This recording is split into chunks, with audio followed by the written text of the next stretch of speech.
Merci de votre fidélité. 20h sur la télévision Futur Média. Bonsoir à toutes et à tous. Bienvenue à cette principale édition. Les titres, c'est dans un instant. Baccalauréat 2025, la date des épreuves fixée. Le bac général est prévu le 1er juillet, le bac technique le 16 juin. Les sessions de remplacement, elles, sont fixées au 1er octobre 2025. Le ministre de l'Enseignement supérieur, de la Recherche et de l'Innovation a tenu sa conférence de presse ce jeudi. À 3 semaines de la Tabaski, l'approvisionnement en moutons a démarré dans les foirailles à Seokhai Ngoundiane. De nombreuses bêtes en provenance de la sous-région. Toutefois, un constat, les moutons coûtent cher. Les prix varient entre 120 000 et 200 000 francs CFA. Enclenchement de la procédure à l'encontre des anciens ministres. Mansour Faye, ancien ministre des Infrastructures, s'est rendu ce jeudi à la division des investigations criminelles pour récupérer son mandat de comparution devant la Haute Cour de justice. L'institution est composée, je le rappelle, de magistrats et présidée par le premier président de la Cour d'appel de Dakar. Voilà pour les titres, le développement, c'est tout de suite.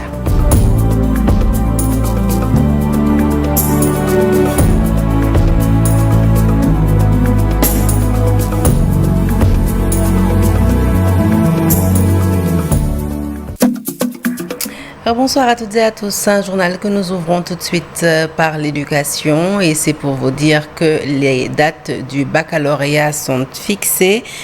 Pour ce qui est des épreuves facultatives, eh bien, elles se tiendront du 14 au 17 mai prochain. Le début du bac d'éducation physique est prévu le 27 mai.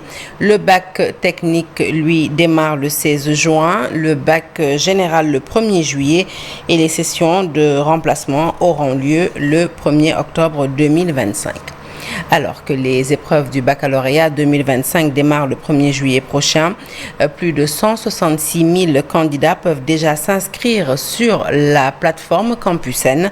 Le ministre de l'Enseignement supérieur, de la Recherche et de l'Innovation a assuré que tous les futurs bacheliers seraient orientés dans les universités publiques. Un salon d'orientation est d'ailleurs prévu les 13, 14 et 15 juin au CICES pour les aider à faire le meilleur choix compte rendu de sa conférence de presse avec Abdou Diouf Diagne et Ahmadou Bamba Samb. 5 juin, on a 4 nouveautés. La première nouveauté, c'est la journée d'aujourd'hui.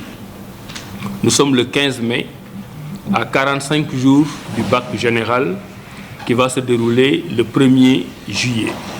Et le gouvernement du Sénégal a décidé d'ouvrir la plateforme Campusen. Donc aujourd'hui, à 18h, tous les candidats au bac peuvent se connecter sur la plateforme pour commencer à faire leur choix, pour commencer à faire leurs vœux. Cette année, nous avons décidé d'organiser l'Univers Salon, qui se tiendra les 13, 14 et 15 juin au CICES. Pendant 3 jours, toutes les universités du Sénégal, publiques comme privées. Pour les privés, les écoles qu'ils désirent, mais au moins les 8 universités publiques, les 150 départements qui s'y trouvent, les écoles d'ingénieurs, les ISEP et toutes les écoles privées qui le désirent vont se donner rendez-vous pendant 3 jours au CICES pour présenter les offres de formation. L'étudiant a le droit de savoir qu'il y a environ 350 offres de formation sur la place des universités au Sénégal et qu'il essaie de les comprendre pour en choisir celle qui lui convient le mieux. Et de l'éducation, nous passons à la consommation. Destination, le foirail de Seokhai Ngoundiane, c'est dans le département de Thiès. Sur place, c'est déjà l'effervescence à quelques semaines de la Tabaski. Les troupeaux de moutons en provenance de la sous-région sont visibles dans ces foirails. Toutefois, constat fait sur place, les moutons coûtent encore cher. Les prix varient entre 120 000 et 200 000 francs CFA. Les détails, c'est avec Cheikh Anta Diop et Saïlatia. De Seokhai Ngoundiane renoue avec son effervescence d'antan. Des troupeaux de moutons venant des 4 coins du pays et même de la sous-région commencent à débarquer. Marchandage par-ci, par-là, contre toute attente, les moutons coûtent excessivement cher. Les prix varient entre 120 et 300 000 francs. 120 000 Regardez cette catégorie. Le plus petit coûte 120 000 francs. L'autre que vous voyez, c'est à 200 000 francs. 200, 150. Sénégal, Sachez que dans ce Sénégal, le prix du mouton qui ne cesse de grimper ne sera plus à portée de toutes les bourses. Comme s'ils se sont passés le mot, vendeurs de moutons, rabatteurs justifient tous la cherté des moutons par le prix élevé des aliments de bétail. Le mouton ne peut plus être proposé à n'importe quel prix parce que l'aliment de bétail coûte excessivement cher. 4500. Le maire de Ngoundiane a déployé des moyens pour mettre les éleveurs dans de bonnes conditions. Nous accueillons tous les jours les éleveurs qui viennent du Mali, de la Mauritanie, de la Gambie, de la Guinée, mais également du Sénégal de profondeur, pour en tout cas les mettre dans des conditions pour que tous les Sénégalais, les populations de Ngoundiane puissent accéder à l'achat d'un mouton à des conditions moins onéreuses. Ces éleveurs demandent aux autorités de renforcer la sécurité parce que chaque année, ils vivent l'enfer avec la recrudescence des cas de vol et d'agression. Je vous l'annonçais à l'entame de cette édition, la procédure contre les anciens ministres est enclenchée. Selon nos confrères du Soleil, du journal Le Soleil, Mansour Faye s'est rendu ce jeudi à la division des investigations criminelles pour récupérer le mandat de comparution devant la commission d'instruction de la Haute Cour de justice. Cette comparution prochaine s'inscrit dans le cadre des suites judiciaires données au vote des résolutions de mise en accusation visant 5 anciens ministres soupçonnés de mauvaise gestion dans leur département. Il s'agit de Mansour Faye, d'Ismaïla Madior Fall, de Ndeye Saly Diop Dieng, de Sophie Gladima et enfin de Moustapha Diop. Ils devront désormais s'expliquer devant la commission d'instruction, un organe composé exclusivement de magistrats et présidé par le premier président de la Cour d'appel de Dakar. Affaire Azoura Fall et El Hadj Ousseynou Kairé, le procès renvoyé au 22 mai prochain. Une décision saluée par la défense qui a obtenu en plus la libération provisoire d'Azoura Fall. Elle dénonce par ailleurs la volonté de certains membres du défunt régime de vouloir se constituer partie civile alors qu'ils n'ont pas fait l'objet d'injures dans cette affaire. Nous écoutons Maître Bamba Cissé au micro d'Ibrahim Akan. Azoura Fall et Kairé ont fait l'objet d'un renvoi au 22 mai, le dossier bien entendu. Les juges ne sont pas encore suffisamment préparés pour juger l'affaire parce qu'ils ont reçu le dossier très tardivement hier. Maintenant, le renvoi ayant été ordonné au 22 mai, il nous est loisible, conformément à la loi, de demander la liberté provisoire. Et nous-mêmes, Maître Abdinar Ndiaye, ici présent à ma droite, Maître Brice Silva à ma gauche, Maître Siré Clédorli et Maître Larifou Saïd, ainsi que d'autres excellents confrères, ont participé à demander une liberté provisoire de M. Azoura Fall et de M. Kairé. Le tribunal s'étant retiré pendant un temps plus ou moins long, malgré l'opposition du parquet, parce que le parquet s'est opposé à la demande de mise en liberté provisoire, le tribunal a passé outre et a ordonné la liberté provisoire de M. Azoura Fall, qui avait un dossier médical très parlant, qui a été produit depuis l'enquête préliminaire. Azoura Fall a été mis en liberté provisoire et Kairé maintenu jusqu'au 22, date à laquelle ils seront tous les deux jugés et feront face à leur juge. Ce qui nous a gênés dans l'affaire, c'est la présence d'un cheveu dans la soupe. Parce que nous ne faisons pas de la politique, nous faisons du droit. Des militants de partis politiques se sont incrustés à notre affaire pour dire qu'ils se constituent partie civile. On ne les connaît pas. Ils n'ont pas été victimes d'injures. Nous restons dans le chapitre judiciaire pour évoquer la fermeture des organes de presse à travers un tweet. Maître El Hadj Amadou Sall nous apprend que le juge des référés s'est prononcé ce matin et a déclaré irrecevable le recours dirigé contre la décision du ministre de la Communication. Il est acquis au débat que le dit ministre n'a aucune compétence pour ordonner la fermeture d'un organe de presse. Lutte contre le blanchiment de capitaux et le financement du terrorisme, le GIABA envisage de mettre en place des dispositifs plus efficaces Pour éradiquer ces phénomènes, le groupe intergouvernemental d'action contre le blanchiment d'argent en Afrique de l'Ouest a démarré ce matin la 43e plénière de sa commission technique. Le directeur général du GIABA, Edwin Harris Jr., annonce le lancement prochain d'une nouvelle étude sur le blanchiment de capitaux basée sur le commerce en Afrique de l'Ouest. Je vous propose de l'écouter au micro de Al-Hassan et Amadouba qui ont assisté à sa conférence de presse. So looking at country activities report, and then we also. C'est aussi l'occasion pour nous d'examiner les rapports pays, mais aussi il y a une nouvelle étude qui va être lancée, à savoir le blanchiment de capitaux basé sur le commerce en Afrique de l'Ouest. Si vous avez écouté lors de mon discours, j'ai posé une question. C'était de savoir si nous devions faire l'état des lieux de la lutte contre le blanchiment de capitaux et le financement du terrorisme, quelle devrait être notre réponse. Si la réponse est négative, ça veut dire que nous devons nous retrouver, nous asseoir, nous discuter au niveau régional, mais aussi au niveau des pays. Au niveau par exemple du Sénégal, du Bénin, de la Gambie, pour ne citer que ces pays, et voir exactement ce qu'il y a à faire pour essayer de relancer cette lutte. Et je ne pourrais pas dire donc de manière tranchée si aujourd'hui nous avons réussi à éradiquer ces phénomènes, mais je pourrais dire qu'au niveau de la conformité technique, nous avons fait des pas de géant. Le défi se trouve au niveau de l'efficacité. Et je pense que quand nous allons améliorer l'efficacité, les choses iront mieux.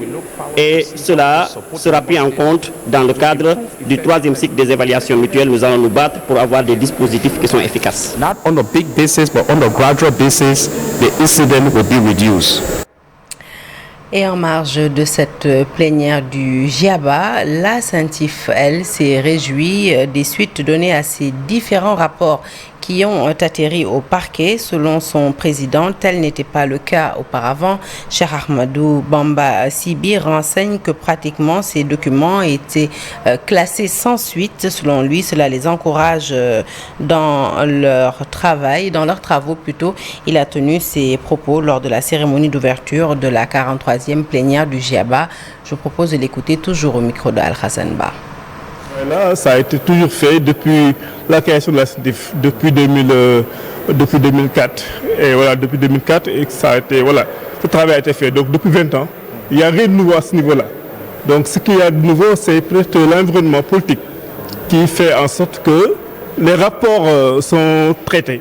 Voilà, sont traités de façon idoine par les récepteurs, notamment le procureur de la République financière. Et ça nous encourage. Voilà, de voir que le travail qu'on fait ne dort pas, voilà, que les rapports ne sont pas classés, mais les rapports sont traités et les personnes incriminées, plus ou moins, voilà, avec la présomption d'innocence, ces personnes-là sont appelées à répondre des faits qui ont été relevés par la CENTIF. C'est encourageant, comme je dis en fait. Voilà, si on voit que le travail qu'on fait, qui prend beaucoup de temps, voilà, ça également il faut le dire.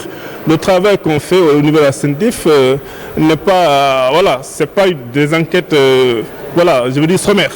C'est des enquêtes approfondies. Parfois ça prend du temps, parfois c'est des enquêtes qui ont commencé sur une période assez longue.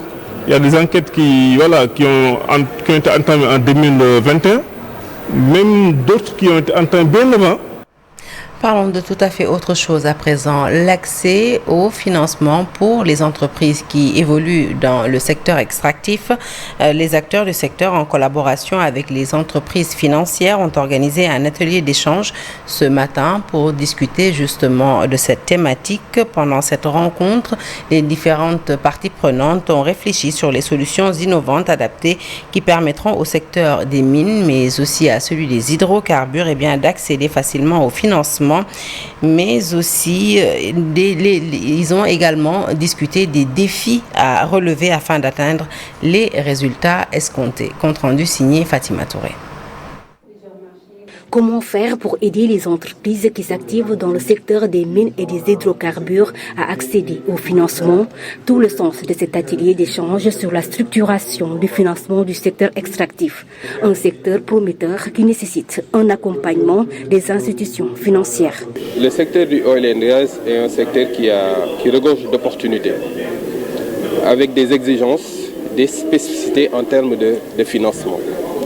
C'est des spécificités qui ne sont pas encore totalement connues, maîtrisées par le secteur bancaire, qui n'est pas encore prêt à prendre des risques pour pouvoir financer.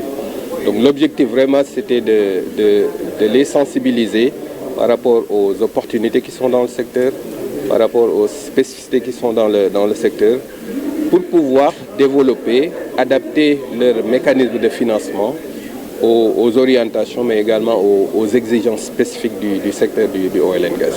Par ailleurs, c'est un secteur qui rencontre d'énormes difficultés. Il faudrait impérativement répondre aux exigences de l'heure, mais aussi relever les défis. Les obstacles sont multiples. C'est un secteur qui a des exigences, disons, en termes de structuration. Et ce qu'on a constaté, c'est que les entreprises, c'est un secteur qui est très normé, avec ce qu'on appelle souvent des standards internationaux qu'elles sont obligées de respecter. Et ça, c'est un premier défi. Et faire de sorte que les entreprises respectent ces standards-là pour pouvoir accéder au marché, gagner les marchés, mais pouvoir les exécuter en respectant ces standards, c'est un obstacle, mais un obstacle vraiment sur lequel nous travaillons. Durant cette rencontre qui regroupe les acteurs du secteur extractif, des banques privées et publiques, des résultats sont attendus pour des solutions de financement innovantes et adaptées aux besoins du secteur extractif. Nous quittons Dakar, destination Ziguinchor. Sur place, plusieurs petites et moyennes entreprises ont bénéficié d'un accompagnement par l'État à travers le bureau de mise à niveau. Leurs responsables ont ainsi été formés en économie circulaire adossée au développement durable. Je vous propose de suivre tout de suite les explications de la directrice du bureau de mise à niveau. Elle s'appelle Fatou Dianaba. Elle nous en dit plus au micro de Boubacar Diassi et Lamine Mandjan. Et d'informer davantage nos cibles sur ces notions de développement durable. Mais je rappelle également que les cibles de cette formation, donc ce sont des entreprises qui ont été accompagnées par le bureau de mise à niveau, mais également le secteur financier avec lequel nous travaillons beaucoup et qui nous accompagne également dans la mise à disposition de financement pour nos entreprises.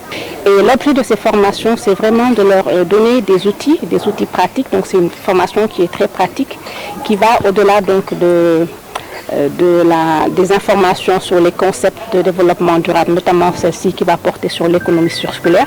Mais il s'agit également de donner des exemples concrets pour que ces entreprises et ces représentants des institutions financières puissent voir comment on peut également mettre en place des systèmes de production avec en ayant vraiment en idée d'aller vers une protection de l'environnement. Et ce sont des projets qui doivent pouvoir nous permettre donc de donner également corps à la vision du chef de l'État, notamment en ce qui concerne donc l'agenda de transformation au Sénégal 2050. Moins d'une semaine après les cas de noyade de 3 enfants, notre rédaction s'est rendue sur les lieux, la plage de Guédiawaye. Malgré l'interdiction, les élèves continuent de fréquenter cette plage. Les conseillers municipaux réclament une déprivatisation des plages pour permettre aux enfants d'avoir un lieu d'épanouissement. Selon ces conseillers, l'État doit prendre ses responsabilités pour mettre un terme à ces nombreux cas de noyade qui hantent le sommeil des populations. Le reportage est d'Habib Faye. Cette plage interdite de baignade a ôté la vie à 3 enfants la semaine dernière. Malgré cette interdiction, ils continuent de fréquenter Malibu, situé dans la banlieue dakaroise, précisément à Guédiawaye. Et pourtant, les maîtres nageurs sont sur les lieux.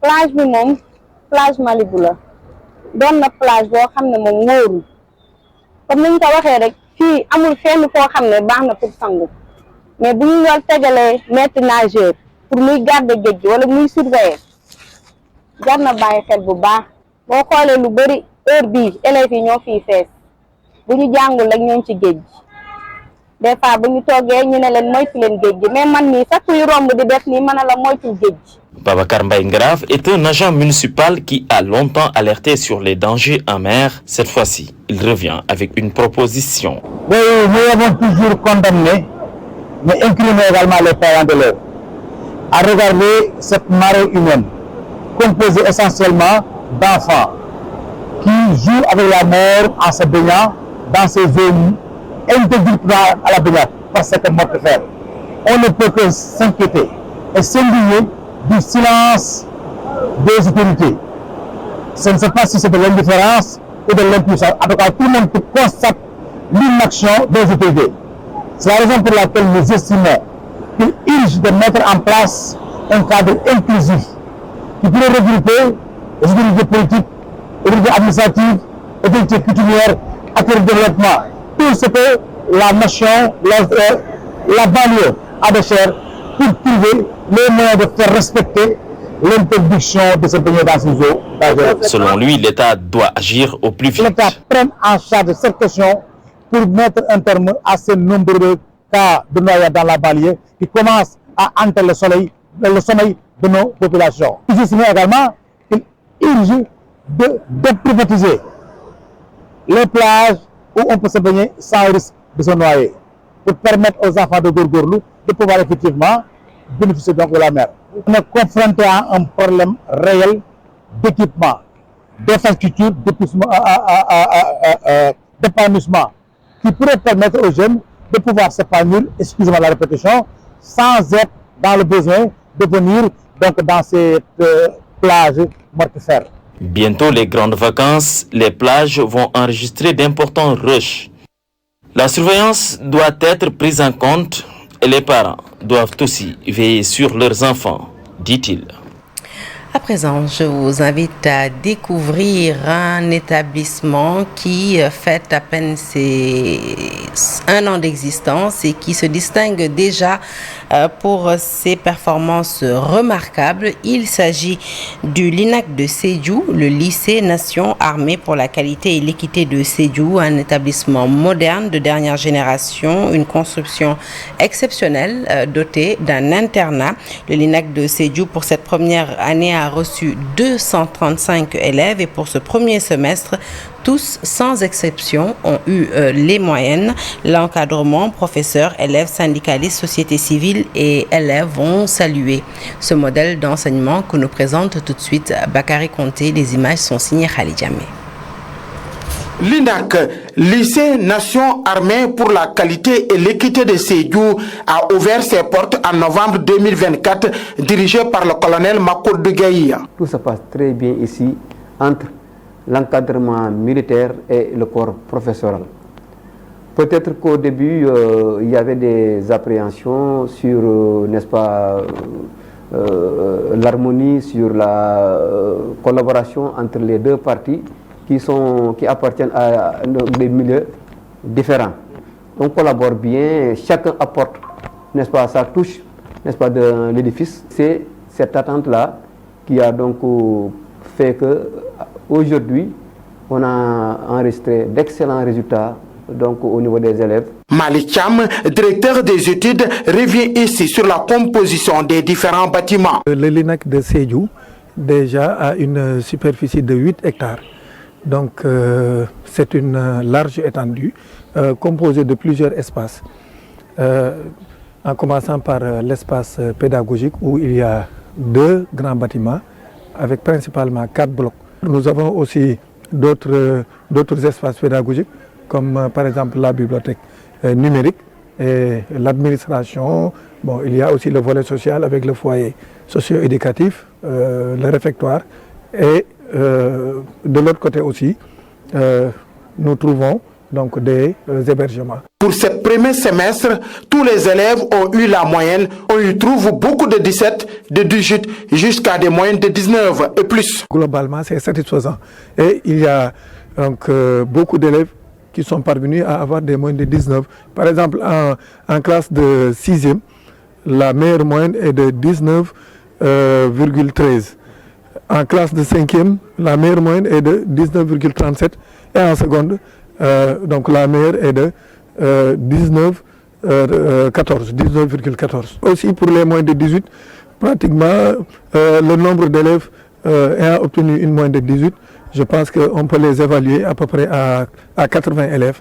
À 80 élèves qui ont 18, bon les 17 aussi, il y en a beaucoup. Les élèves sont satisfaits de l'encadrement. Abdoulaye Sissekan est élève en classe de seconde. On a des heures de travail régulières et chaque jour, accompagné de nos chefs de classe, on fait des heures d'études de 20h à 22h qui nous permettront de réviser les matières du lendemain et nous préparer pour les devoirs et autres. Personnellement, je voudrais être médecin parce qu'on m'a transmis qu'il n'y a pas de métier plus noble que la médecine. Sauver des vies, guérir les gens, leur retirer leurs mal. Et pour cela, il faudra qu'on se concentre sur les matières scientifiques parce que la biologie, c'est de la science. Avec ces résultats enregistrés pour ce premier semestre, beaucoup de parents d'élèves veulent voir leurs enfants étudier dans ce LINAC. Retour à l'actualité politique pour vous faire part de cette information qui vient de nous parvenir. Sachez que le ministre Moustapha Diop vient lui aussi de récupérer à la division des investigations criminelles son mandat de comparution devant la commission d'instruction de la Haute Cour de justice. Pour rappel, la chambre financière de la Cour des comptes avait déjà jugé le DAGE et le gestionnaire pour une faute de gestion pour avoir payé des fournisseurs en espèces. Tous les fournisseurs ont aussi avoué devant les enquêteurs qu'ils avaient été payés intégralement. Une information de Ibrahim Ndiaye de la cellule de communication du parti Farlou. Politique toujours, mais cette fois-ci hors du Sénégal, pour signaler cette première dans l'histoire politique ivoirienne. Tidiane Cham, radié des listes électorales et déclaré inéligible pour la présidentielle, vient pourtant d'être reconduit à la tête du Parti démocratique de Côte d'Ivoire, le PDCI. Cette reconduction ouvre un nouveau chapitre, il faut le dire, d'incertitude politique et juridique. Comment un homme déclaré non ivoirien peut-il rester leader d'un grand parti national? À quelles impasses ce bras de fer pourrait-il mener? Tout un paradoxe aux allures de crise démocratique. Le commentaire est signé Daniel Diouf.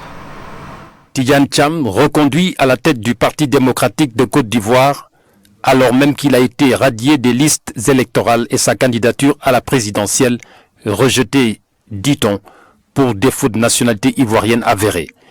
Le cas interpelle. Au-delà du symbole, cette situation ouvre un imbroglio politique et juridique.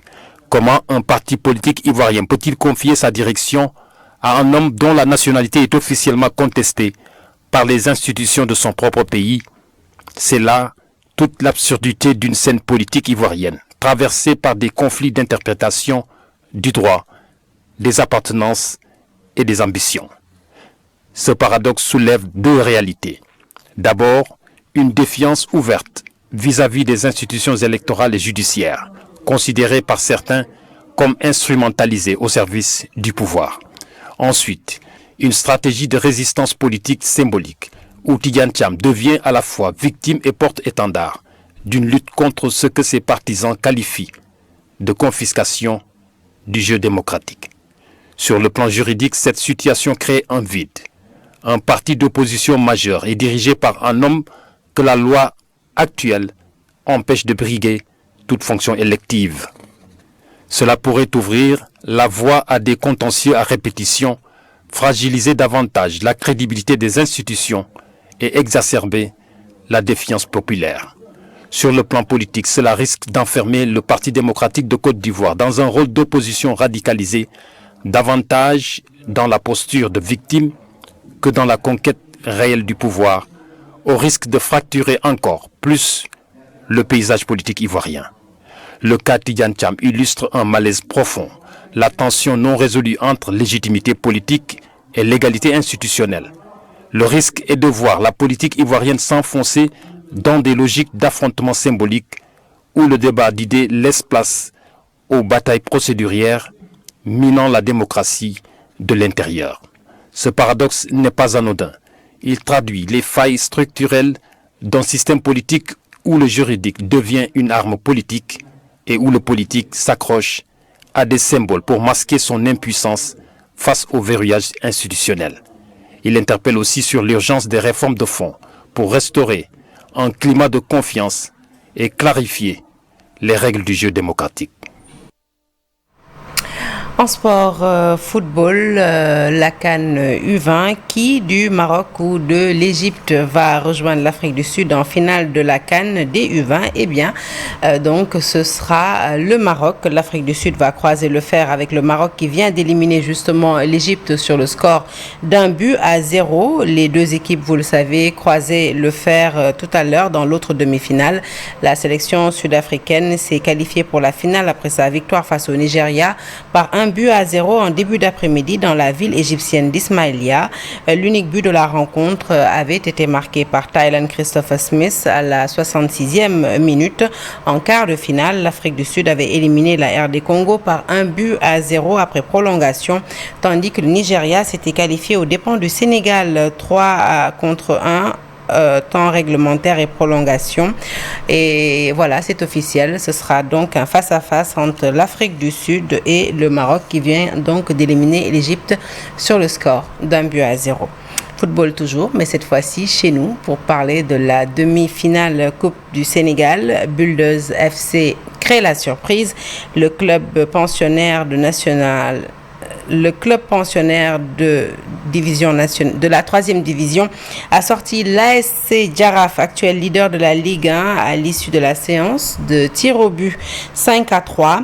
Le score était de 2 buts partout. Après prolongation, Builders FC va rencontrer prochainement en finale Génération Foot, vainqueur des Guelwaars de Fatick sur le score d'1-0 après des prolongations. Voilà qui met un point final à cette édition que je suis ravie de vous avoir présentée. Restez avec nous, l'actualité se poursuit sur toutes nos plateformes digitales et tout de suite, deuxième partie de Soir d'Info, nous parlons d'un infatigable combattant de la démocratie. Il s'agit de Landing Savané à qui un hommage va être rendu ce 17 mai.